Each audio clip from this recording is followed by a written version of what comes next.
जयकारा मां शेरावाली दा, जयकारा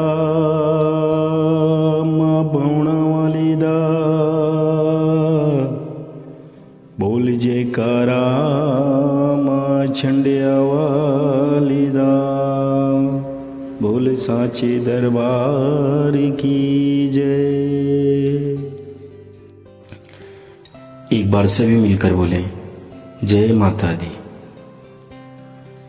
दोस्तों, ये तो आप सभी जानते हैं कि माँ दुर्गा की भक्ति के अनुष्ठान पूरे भारतवर्ष में बड़े ही प्रेम, उत्साह और हर्षोल्लास के साथ मनाया जाता है। इस पर्व में माँ दुर्गा के सभी 9 स्वरूपों शैलपुत्री, ब्रह्मचारिणी, चामुंडा, कुष्मांडा, स्कंद माता, कात्यायनी, कालरात्रि, महागौरी और सिद्धिदात्री के 9 दिनों तक पूजा अर्चना, उपासना, साधना की जाती है। नवरात्रि का 5वां दिन स्कंद माता की उपासना का दिन होता है और यह पूर्ण रूप से माँ देवी स्कंद माता को ही समर्पित होता है। मोक्ष के द्वार खोलने वाली माता परम सुखदाई है। माँ अपने भक्तों को इच्छित वरदान देकर उनको सुखी रखती है। स्कंद माता का नाम 2 शब्दों से मिलकर बना है, स्कंद और माता, और इसका अर्थ होता है स्कंद की माता। स्कंद का अर्थ है कार्तिकेय, जो कि महादेव और पार्वती के पुत्र हैं, और माता का अर्थ होता है माँ। इस प्रकार स्कंद माता पार्वती माँ का ही एक रूप है। देवी स्कंद माता की 4 भुजाएं हैं और उनके दूसरे व तीसरे हाथ में कमल का पुष्प है। अपने चौथे हाथ से माता अपने भक्तों को आशीर्वाद देती हैं। स्कंद माता की सवारी एक शेर है। स्कंद माता विशुद्धि चक्र की अधिष्ठात्री देवी हैं। विशुद्धि चक्र हमारे गले के उभरे हुए भाग के ठीक नीचे का हिस्सा होता है। माँ स्कंद माता की सच्चे मन से पूजा करने पर विशुद्धि चक्र जागृत हो जाता है, जिससे हमें वर और सिद्धि की प्राप्ति होती है और हमारा ज्ञान चक्र भी जागृत हो जाता है, जिसकी वजह से हमें सही गलत, सत्य असत्य का निर्णय लेने में बहुत आसानी होती है। माता हमेशा कमल पर विराजित रहती हैं, इसलिए उन्हें पद्मासना देवी के नाम से भी पूजा और जाना जाता है।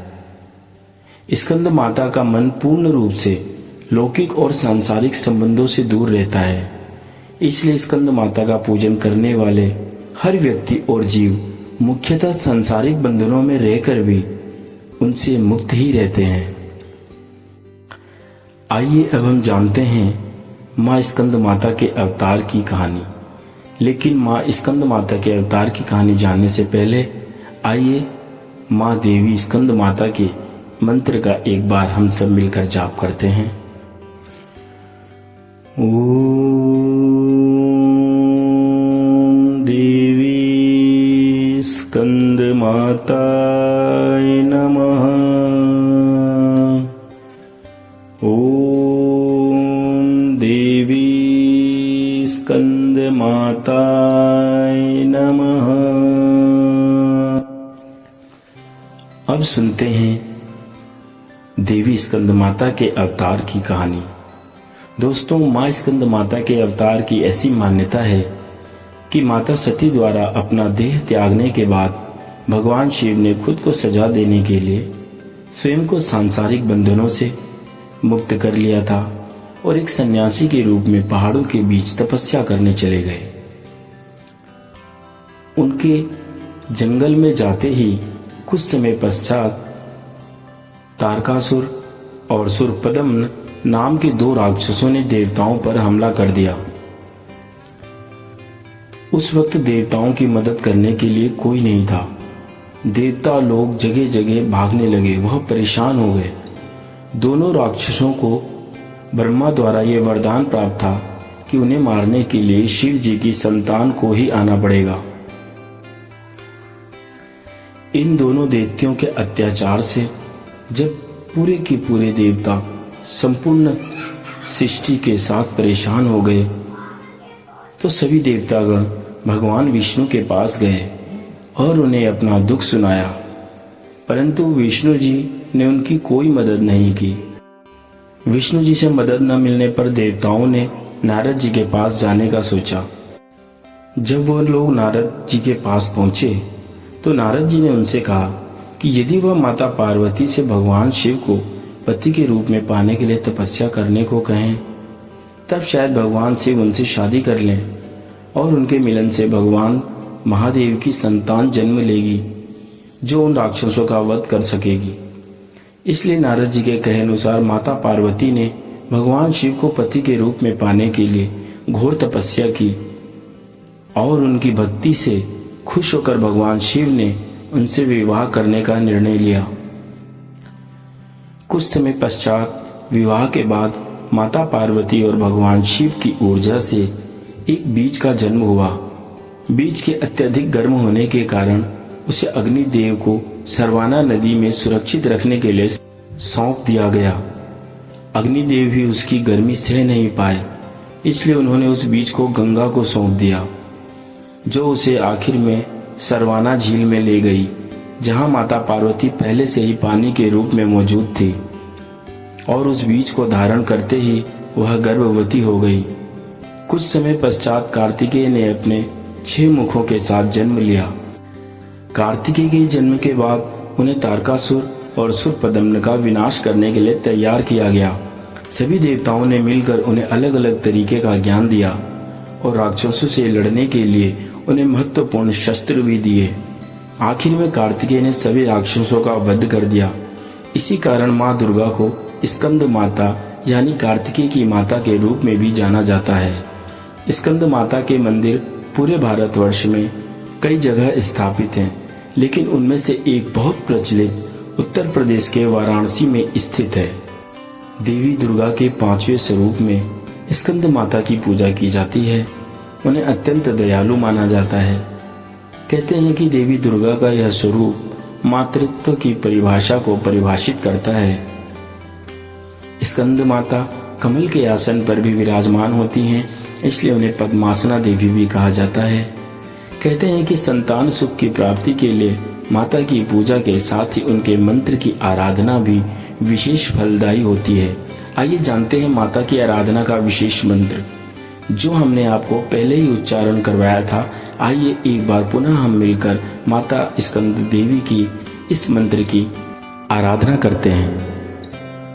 ओम देवी स्कंद माताये नमः।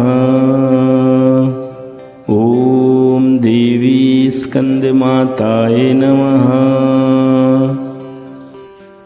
ओंकार स्वरूपी स्कंद माता को अपने भक्तों की समस्त इच्छाओं को क्षण भर में पूर्ण कर देने वाली उनके चरणों में बारंबार नमस्कार है। स्कंद माता की उपासना से बाल रूप स्कंद भगवान की उपासना स्वयं हो जाती है। माँ स्कंद माता की उपासना से उपासक की समस्त इच्छाएं पूर्ण हो जाती हैं। हमें भी स्कंद माता की शरण में जाना चाहिए और फिर उनसे यह प्रार्थना करनी चाहिए। माँ दुर्गा का स्कंद माता अवतार हमें यह सिखाता है कि कैसे एक माँ सदैव अपने बच्चे की अच्छाई की ओर बढ़ना सिखाती है। यदि कभी जीवन में बुराई का सामना करने के लिए शस्त्र भी उठाना पड़े तो माँ अपने आप उनको पूरा समर्थन देती है। इसलिए हमें अपनी माँ का सदैव सम्मान करना चाहिए और उन्हें हर चीज के लिए शुक्रिया करना चाहिए। तो दोस्तों, आज कहानी थोड़ी लंबी हो गई। मैं आशा करता हूँ कि मेरे द्वारा बताई गई यह कहानी आप सब लोगों के लिए जरूर पुण्यदायी होगी, आप सबको जरूर पसंद आई होगी। मेरी इस छोटी सी कोशिश को अगर आप पसंद करते हैं तो वीडियो को लाइक करें, शेयर करें और अपना प्यार, सपोर्ट और आशीर्वाद देकर मेरे चैनल को सब्सक्राइब करें, ताकि मैं मोटिवेट होकर इसी प्रकार अपने सनातन धर्म की पौराणिक कथाओं को ढूंढकर आप लोगों के लिए लाता रहूं, ऊपर वाले के आशीर्वाद और अपनों के प्यार के साथ दिन दुखियों की सेवा करते चलिए। क्योंकि किसी ने बहुत ही सच कहा है कि बड़े प्रेम से मिलना सबसे दुनिया में इंसान रहे, बड़े प्रेम से मिलना सबसे दुनिया में इंसान रहे, जाने कहाँ किस भेष में बाबा मिल जाएं भगवान रहे। तो अपनी वाणी को यहीं पर विराम देता हूँ और जल्द मिलते हैं हम अगले वीडियो में। माँ के छठे नवरात्रि की स्वरूप की चर्चा करेंगे, माँ के चरणों में बैठकर वंदन करेंगे, नमन